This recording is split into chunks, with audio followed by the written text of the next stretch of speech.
Hello and welcome to my channel In Search of Wonder. My name is Anne and this is my weekly wonderings and wanderings.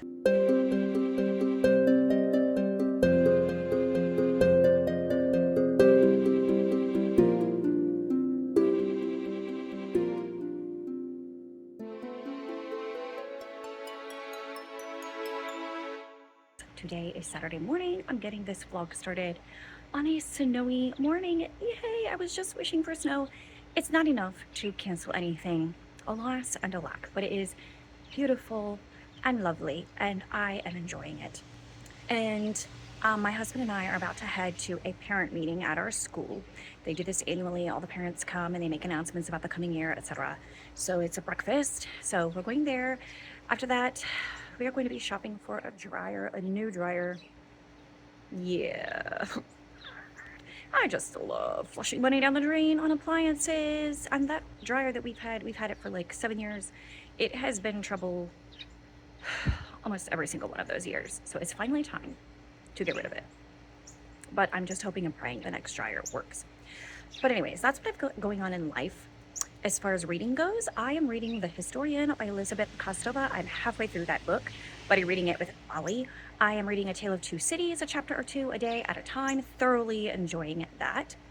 That's by Charles Dickens, of course. And I picked up Flowers for Algernon by Daniel Keyes, I believe. Really enjoying that. That's the one I'm hoping to finish up this week. And I also picked up Greek Myths by Olivia Coolidge. Working on all of those. We'll see what I get done this week.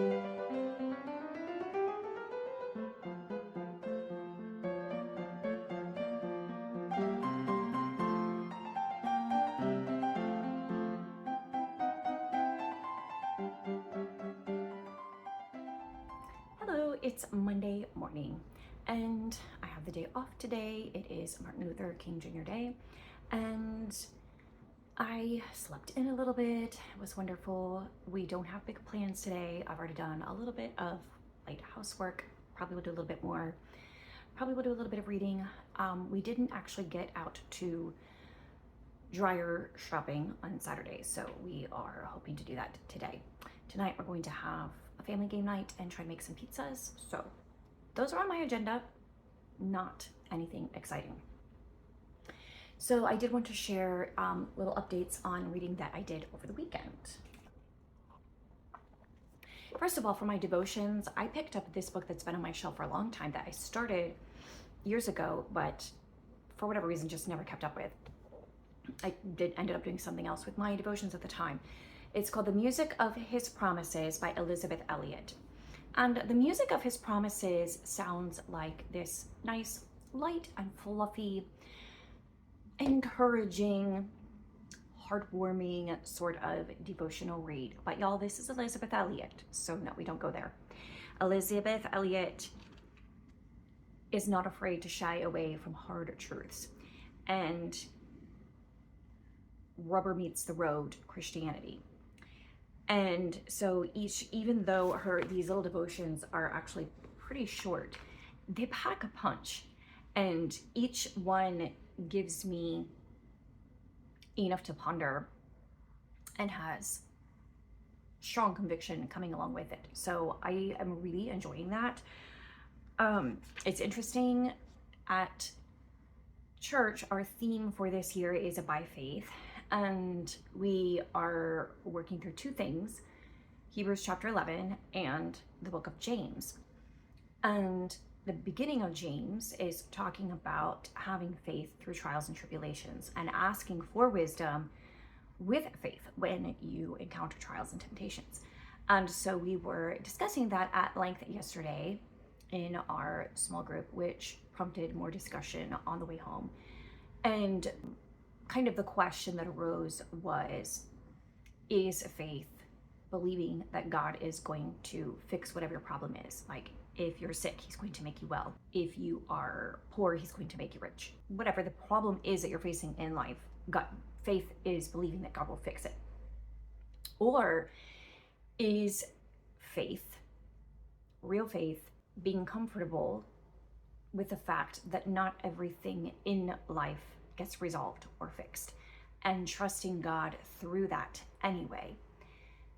And my son made the point on the way home that sometimes what we see as bad in our life, as we see as a trial, isn't actually bad. It's about perspective. Like, what we're going through, we don't want to be going through it, but it's actually good for us, and it is a good thing that is happening. We just don't see it yet. And the devotion today that I read from Elizabeth Elliot kind of directly speaks to that. And it's short, so I'll just read it. Spectators at the cross of Calvary imagined a dramatic escape or rescue as the proof of Jesus' kingship. So again, here's this idea that faith says, well, Jesus will get down off the cross. He's not going to die, right? Because that would be bad. And he can fix it. So he can just get off the cross. He can defeat his enemies. But God had an infinitely greater demonstration in mind. The Son would not manage to escape from the hands of his captors or from the nails and wood that held him, nor would someone else come to his rescue. He would go through the last extremity of what it means to be human, and by that very means, by death itself, he would destroy the power of death. He would become, by his obedient dying, the death of death and hell's destruction. And here's the application. When we, in our lesser miseries, plead for escape or rescue, what unimaginable solutions God has stored up for us. So it's not that he will fix it. The solution, the resolution might be something very different from what we imagine. And she finishes up with, often in response to our pleadings, the word is, trust me. And I think that's the deepest faith, when you can trust God in the middle of whatever the trial is. And even if it doesn't get fixed, especially if it doesn't get fixed the way you think that it should be fixed, that you still have faith that God is working something out for your good and for his glory. So that is what I'm reading devotions wise. I did not read any more in A Tale of Two Cities over the weekend, so no thoughts on that. I did read some more in these Greek myths. So far in here, my favorite is Cupid and Psyche, which I had some familiarity with that because I read Till We Have Faces by C.S. Lewis, and he follows pretty closely that storyline in that book. And so I had some familiarity with the idea of it. It struck me also as I'm reading it that this must be the OG Beauty and the Beast story, because it's bigger than that. It's a bigger story than that, but there is one segment of it that is definitely like Beauty and the Beast, basically. So it feels like the OG Beauty and the Beast story. And anyway, so that was my favorite so far. And that was actually also one of the longest ones. So I am reading that. They're short and easy to read, but it gives you all of the basic information that you need about each myth. And then at the end, it has a pronunciation guide for all of the names, which is extremely helpful. Really enjoying that. I am reading Flowers for Algernon by Daniel Keyes, and I'm about 60% or more of the way through it. And it is a really good book, but it's a very heavy book. I had to set it down yesterday and pick up something lighter, which I'll talk about in a minute. I couldn't just push through it. It was too much heaviness in one time, in one sitting. And first of all, there's this, all the way through, there's this sense of impending doom, okay, all the way through the book. Even when things are kind of going well, there's this sense of impending doom. Secondly, we're just grappling with heavy topics. Our main character, Charlie, he has phenylketonuria, I think is I don't know if I'm pronouncing that correctly. And I think that's often abbreviated to PKN or PKA, I think. which has to do with enzymes, but the end result is like this serious, severe mental fog and mental slowness. Like you have difficulty processing things, you have difficulty learning, you have difficulty writing. It just slows down all of your mental capabilities. And it is fairly rare, according to what I was seeing on when I did a quick little research online about it. It's kind of rare, or pretty rare, but it does happen. So anyway, that's what our character struggles with. So in the course of this story, through a medical procedure, in a sense, the story is a little bit sci-fi because it's not an actual medical procedure that could happen. It's a very what if scenario. And so he gains some intelligence. Actually, he gains massive amounts of intelligence, and his IQ over the course of months like shoots up, and also his knowledge. Like he's able to collect and understand and retain massive amounts of knowledge on a variety of subjects. He learns like 10 languages or something. Anyway, so he goes from having this mental disability to being the smartest person in the room at all times. And that's the journey that he's on. And the author does a really good job of exploring the what ifs of what would happen to him emotionally during that time of his skyrocketing growth in intelligence. And not so much from the intellectual aspect, but from the emotional aspect. How would that affect him and his life emotionally? How would that affect the circumstances of his life, etc.? So we're exploring a lot of that, but we're also, as he is gaining more understanding of the world around him, he is beginning to realize how he has been treated his whole life. He understood when he was being bullied, and that would always hurt, and he would have a fear of that. But the more subtle, like mocking or joking kind of comments and ways that people treated him, and the more subtle, even more subtle aspect of people dismissing him as human, he begins to realize as he gains this intelligence. And that's the part that makes it so hard. And then the backstory that the author has set up for him with his family life growing up, and the way his mother and his sister treated him. And it's heartbreaking. And it's so realistic too. And there's a constant underlying thread of Charlie saying, because now that he's like super intelligent, people treat him as human, and they're saying, listen, I was human back then too. Like, honestly, I'm the same person. I was a human then, I'm a human now.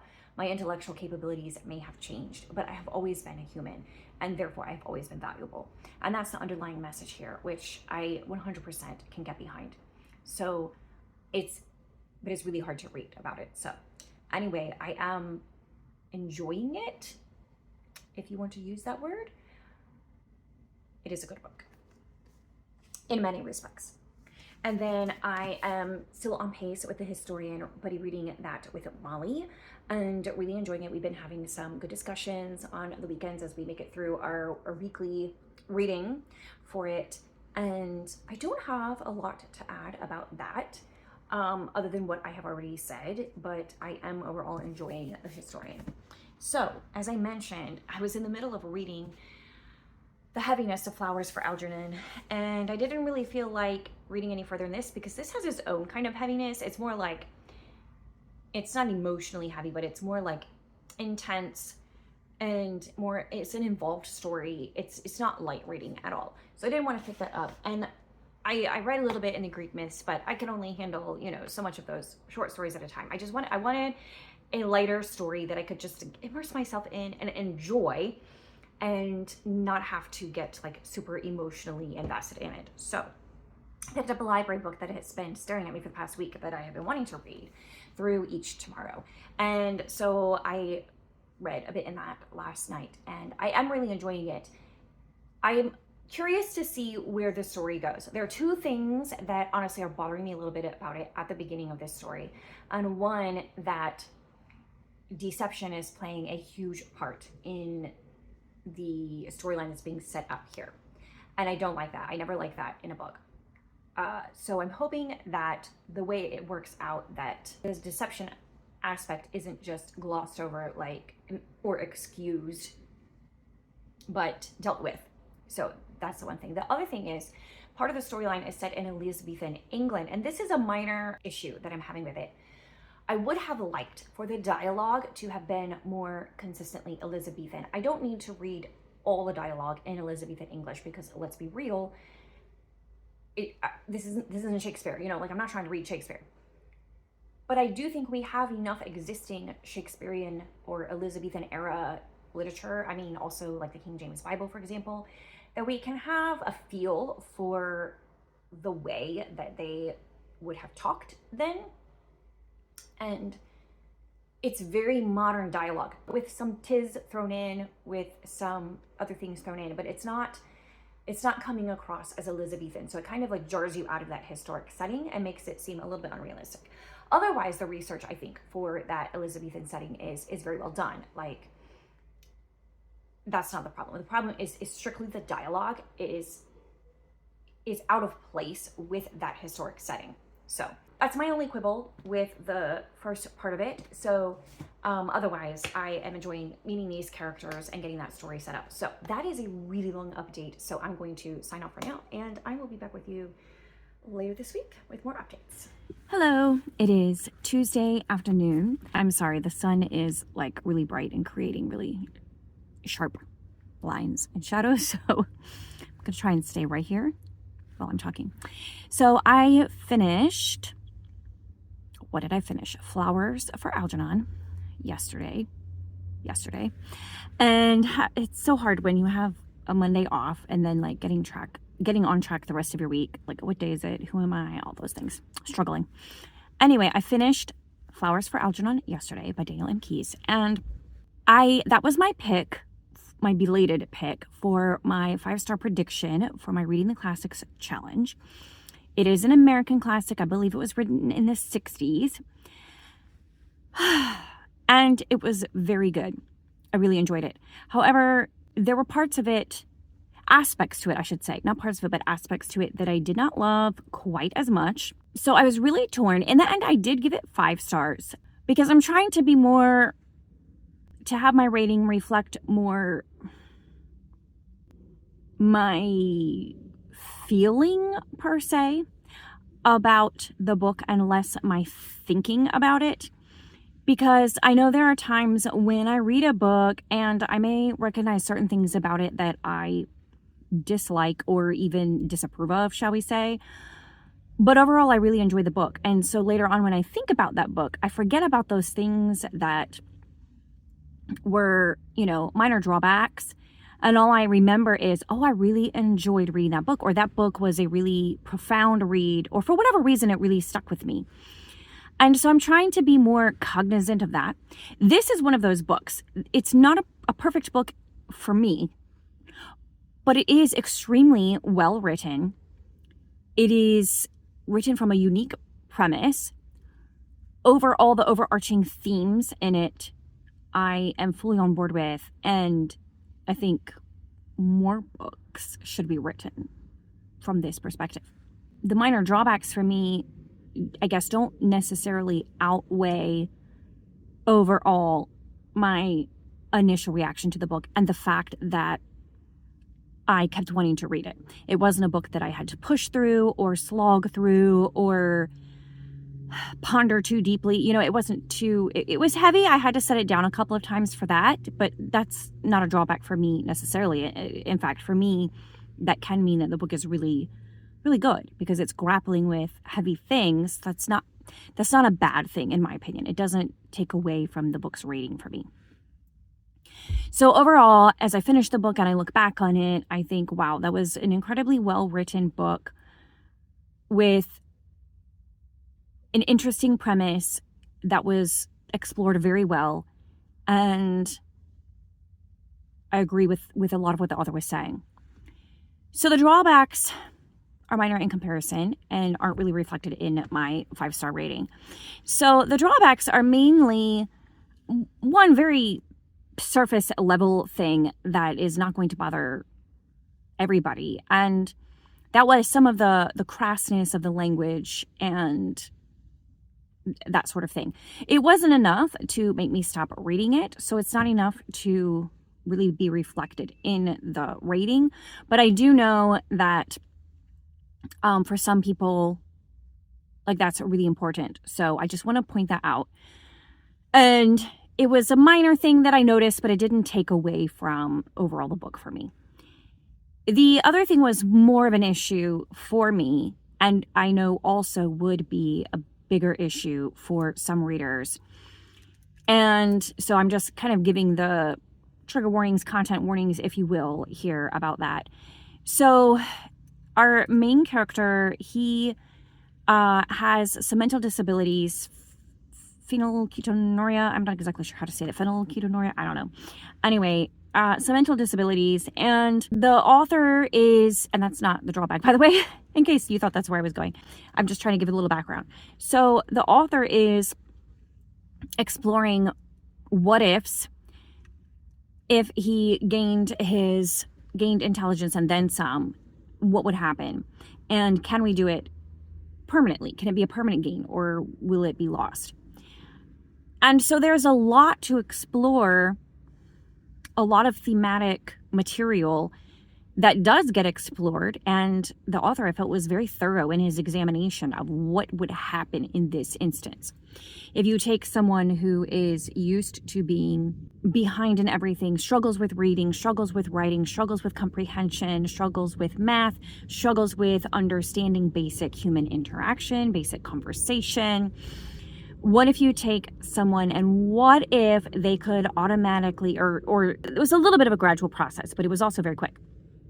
If they could gain intelligence and intellectual capabilities, maybe is a better way of putting it, at a rapid rate so that they could learn to read, they could learn to write, and they could learn to comprehend and to maintain conversation and relationships with people, et cetera, et cetera, et cetera.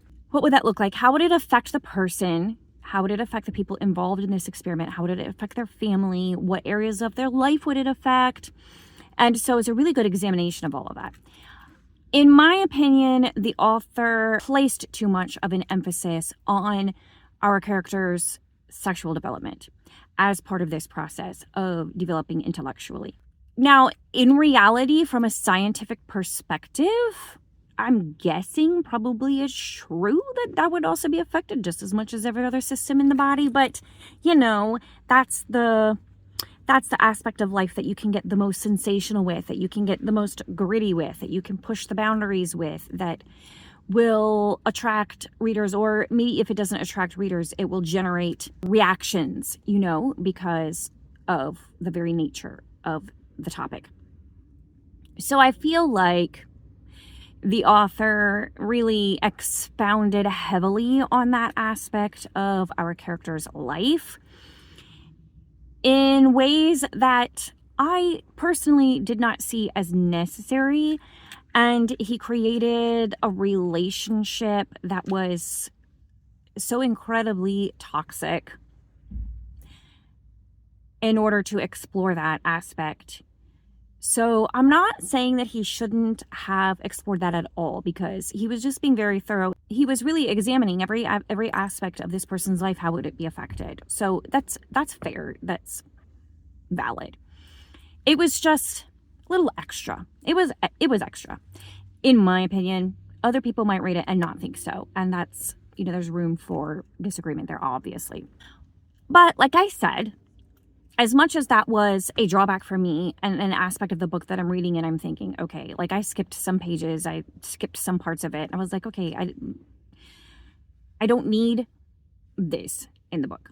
And in order for this to be a really profound and excellent book.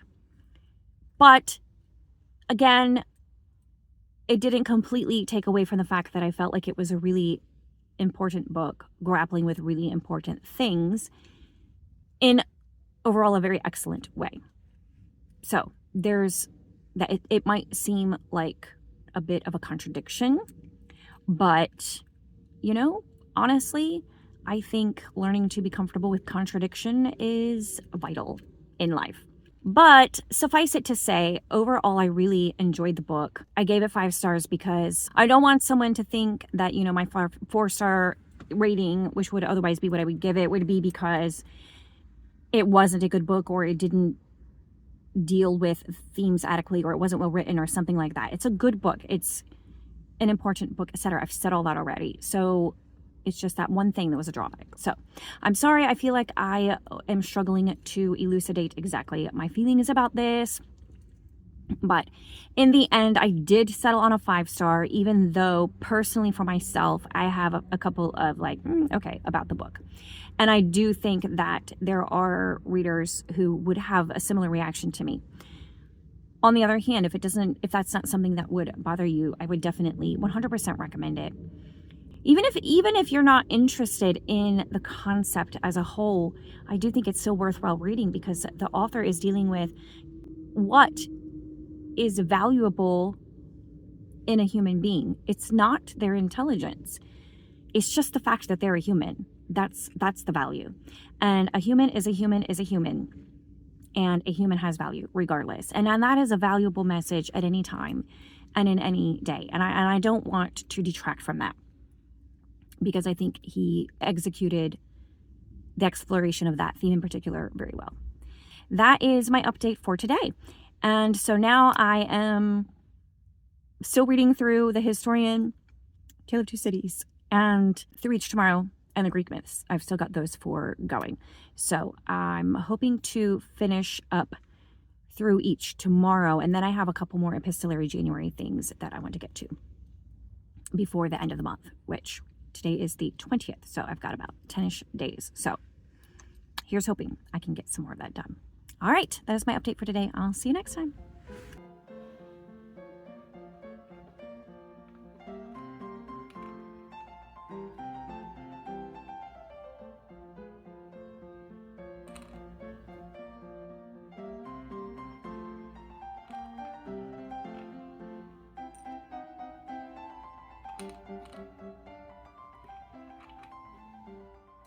Hello, it is Friday.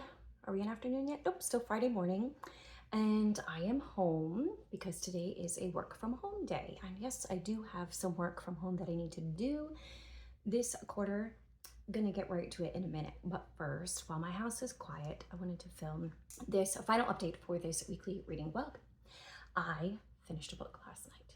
Actually, let's be real, I finished it in the wee hours of the morning. I told myself it was fine because it's a day off. I could afford to sleep in, which I did, but I'm really just getting too old for that, unfortunately, because I finished the book and then I settled into sleep and I couldn't. Eyes wide open. And it's not that I'd had too much coffee or caffeine that day. That was not the case. I just could not get to sleep. And then I made the mistake of looking at the weather forecast and this big storm that's, gonna be all over the country, basically. In our area, they're saying that it's going to finish up with a lot of sleet, possibly freezing rain. And then the following week is going to be frigid, like 0-degree temperature. Okay, it's frigid for us, all right? If you live in further north places where that's normal in the winter, just bear with me, okay? It's going to be really cold here. Very, very, very, very cold. And with the freezing rain, there's concern about power outages, etc. And so I'm just imagining my whole family dying of hypothermia in this storm because our house is freezing cold because we don't have power. Not worried about the food part. That's fine. It's the power and the heat part. And I even, all the generators are sold out in the area. So that kept me awake for a couple hours too. And then when I woke up, I don't know if it's the barometric pressure or what, but I had some serious sinus congestion and pressure going on. So that was not a good life choice to stay up late reading that book. And I need to remind myself that next time I'm tempted. Anyway, I stayed up late reading Through Each Tomorrow. And it was, in the end, very good. So a couple caveats. So every time I read a book in this series, when I'm in the middle of it, I am thinking, I don't like this, or I don't like that, or I wish this aspect of it was a little better. I always have these thoughts as I'm reading it. But then every single time when I'm looking back on the book, I'm like, wow, that was so good. Like, I really enjoyed reading that story. Such a gripping story. There's a point where it just pulls you in to what's happening. And so you forget all of that stuff that, you found objectionable earlier on for one reason or another. And then you're just sucked into the story, and it's just so good and you can't put it down, which was my problem in the middle of the night last night. So in the end, loved it. There were things like the time period, the Elizabethan time period that she set it in. She admits that, the author admits in the author's note at the end, that she knew nothing about it before she wrote this book. Now, she did do extensive research, of course, and there's a lot of factual information and very realistic historic setting in there. But one aspect that I already talked about primarily was the dialogue. That was the main thing that really frustrated me. Every now and then there was a mayhap thrown in, but other than that, it didn't give you the flavor of Elizabethan language. And I have read other books set in that time period that don't have straight up Elizabethan dialogue, because that would be a slog, honestly. That wouldn't make it quite as enjoyable for a book like this. But they have been able to give more of that flavor to the dialogue and remove a lot of the modern things that just simply would not have been said back then. That was a drawback for that setting, that era. And there were also some aspects of the plot in that era that I think perhaps were not quite historically accurate. So I have questions about that. I haven't really looked into it or researched, but based on what I know of that time period, I do think there is some inaccuracies in culture, and not the historical stuff going on necessarily, but culturally and socially, like some of the things. So those were some of my objections. I also objected to the deception being the primary premise of the plot. But as the plot went on and developed, it became very clear how dangerous that was, and there were huge problems resulting from that. And so there had to be acknowledgement of the deceit that was wrong, and apologizing for it, asking forgiveness for it, so all of that kind of stuff. So I liked that. That's fine with me. That's part of the development of the story, and I enjoyed that. So how it all ended up. So there was no issue with that. That ended up working out and resolving in a way that I thought was more or less well done. And there was one character, this guy, Charles, I didn't honestly love him. He's not my favorite male character in this series. There was a lot that I strongly disliked about him. And the thing is, like, some of it was character development that he went through. So that I understand. When a character, they're changing and they're going throughout the story, you expect there to be some aspects about them that you won't particularly like. And those stubbornly clung to him throughout the story. They were just, I wasn't convinced by the relationship that happened there. I liked the girl in that part of the story, but I wasn't convinced about that relationship because it left me a little cold there. But the other one I really loved, really, really, really loved. Her story was really beautiful, and I was really drawn into her story. And I was drawn into his too, and I found it interesting, and it was all a part of it. But that one was not my favorite that's been in this series, for sure. So some of the things I loved were, it's just, Gabrielle, like I said, the author, she just really pulls you into the story, and you end up just enjoying it. Straight up, is just what happened. And you get drawn into the plot and what is going to happen, etc. There is one major plot point that draws more on speculative than actual historic proven history. That doesn't bother me. That might bother some people. It doesn't bother me because it's fiction and it's a possibility of what could have happened that some people speculate about but has never been proven. That doesn't bother me. She did that with the Jack the Ripper storyline as well. And that aspect of things doesn't bother me at all. Some people might look at it as an anachronism or whatever. I think she was intentionally she wasn't trying to say this is what happened. She's trying to say, there's speculation about this, so let me make a story out of it just for fun, So anyway, that didn't bother me. Actually, that part of the story added a lot of drama and interest to the plot, so it worked for me. I liked how she had so many connections. Like, if you've been following this series along, there are so many Easter eggs and connections between these characters and other characters in the story. And that was just really fun. This is a series you definitely will want to read in order, and in particular, you wouldn't want to read this one without having the framework of the previous ones, because it draws a lot from the characters in the other stories. The other thing that I half enjoyed and half was like, maybe it's too much, but in the end, I actually found it structurally very interesting. There were so many parallels. You have essentially two, at least, different stories happening here, if not more. And there are so many parallels in all of them. And they're not like the exact same story happening, but there are definite parallels between what the different characters are going on and their position in life and their relationship to each other, etc., all of this stuff. So it was very, I don't know how Gabrielle Meyer keeps all this straight in her mind, by the way. The timeline of things that happen, and then in this story, particularly, like I said, structurally, all the parallels that she created as the characters moved through the story, like, I don't think that my brain is organized enough to be able to do that. But I thought it was cool watching as it unfolded. So it kept me up all night reading it. So I say that's a win in the end, even if there were things about it that I was like, I didn't love that, but in the end, I love the book, as has been true with every single one in that series. So to finish up, this is going to be a video on the longer side, even though I think I've just been doing a lot of reading, which is good. So I'm reading Greek myths, and I'm halfway through, maybe not quite halfway through, and enjoying it. Just reading it a little bit at a time is very easy to read. So I just most recently read the story of King Midas, which I was very familiar with since grade school. That was a story I knew of. But there was a part in this story, a continuation of the story, that I was not as familiar with. It sounded kind of vaguely familiar, but I found it highly humorous, but also I'm definitely using it in my high school music class and my middle school music class going forward. So Midas is like, he's become like this nature lover living out in the woods after he gets rid of his golden touch.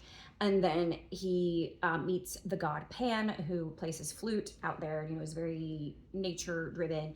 And then Apollo is playing his lyre. And so then Apollo and Pan have a contest, and the mountain Tmolus or something like that is the judge. And so Pan plays, and that's Midas's favorite. And so Midas says, I love Pan's music. It was so beautiful and ethereal, and like, not ethereal. It was not ethereal. It was the opposite. It was more like nature. Like, it was echoing the birds' calls and drawing his inspiration directly from nature.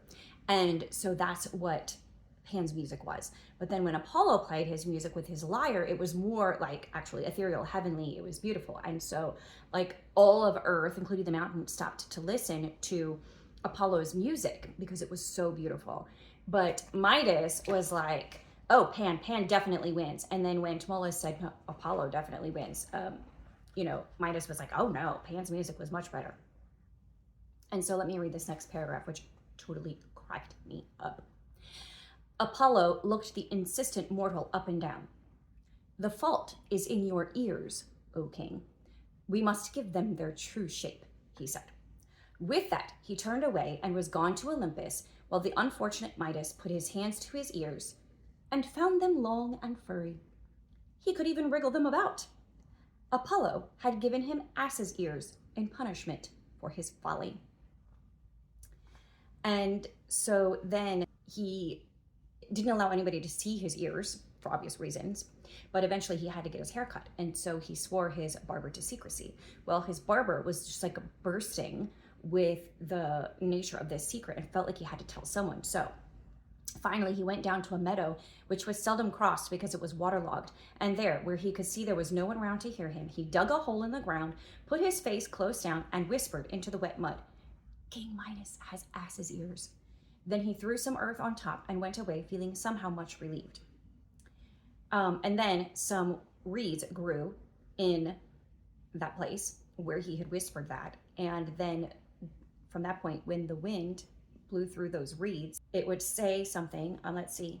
Sure enough, as they came close to it, they could hear the whole thing distinctly. The reeds were not rustling in the wind. They were whispering to one another. King Midas has ass's ears. And it reminded me of that scene in Much Ado About Nothing with the constable. And anyway, it was hilarious. I'm going to tell my my middle school and high school students that story. So when we listen to classical music and they don't like it, I'll just tell them that they're being like Midas. So anyway, the other thing that I am reading is Tale of Two Cities. I'm more than halfway through now and really enjoying it. I am loving the characters in this one way more than I have loved the characters in any other Dickens book. And this one is just gripping my heart more than any Dickens book. I love Dickens' writing. I love his language. I love the humor of his characters and the funny way that he makes a point, but also I don't know how to put it, but the literary aspects of his writing, I have always enjoyed. But this may be the first book where I really just, like, my heart has gotten involved with the characters and their story and what's happening, and really enjoying that aspect of it. So this is definitely shaping up to be a favorite Dickens for sure. And I don't know why I didn't read it sooner. And finally, I am continuing The Historian by Elizabeth Kostova. And I think that I will save my thoughts, because this is already long enough, for next week when I will finish it. I'm, getting close to the end, and things are started, like, I'm at the point in the story where things are starting to, the plot is coming to the point, and we're going to get some resolution here over the next 25% of the book. So I'm really enjoying it, but I have some, it's like it's a 5-star book, but I have some 1-star objections to it. And that's been a dichotomy for me this January, where I have books that give me a 5-star feeling, but there are things about them that I'm just like, okay, but that's been a genuine thing this January. So it is what it is. So anyways, enjoying it. I don't want to give the wrong impression. I really read some wonderful books in January. It's been a good month for reading. So next week, like I said, we're supposed to get this storm. So I'm not expecting to go to school next week at this point, based on the forecast. Anything can happen, anything. But based on what they're saying now, if that happens, I don't think there's any way we can have school, especially if there's supposed to be another little snowstorm coming through Wednesday or Thursday, dropping a little bit more snow with the ice and everything. I don't know. We'll see. So provided we have heat, I will be comfy at home and, puttering around the house, maybe building puzzles and doing some reading. We'll see. I guess that we will all find out in my next weekly reading vlog how it goes around here with the snowstorm. So that is this week's reading vlog, though. I hope you enjoyed. Please let me know in the comments your thoughts about any of the books that I read or am reading. And we'll keep chatting in the comments, and I'll see you next time. Bye.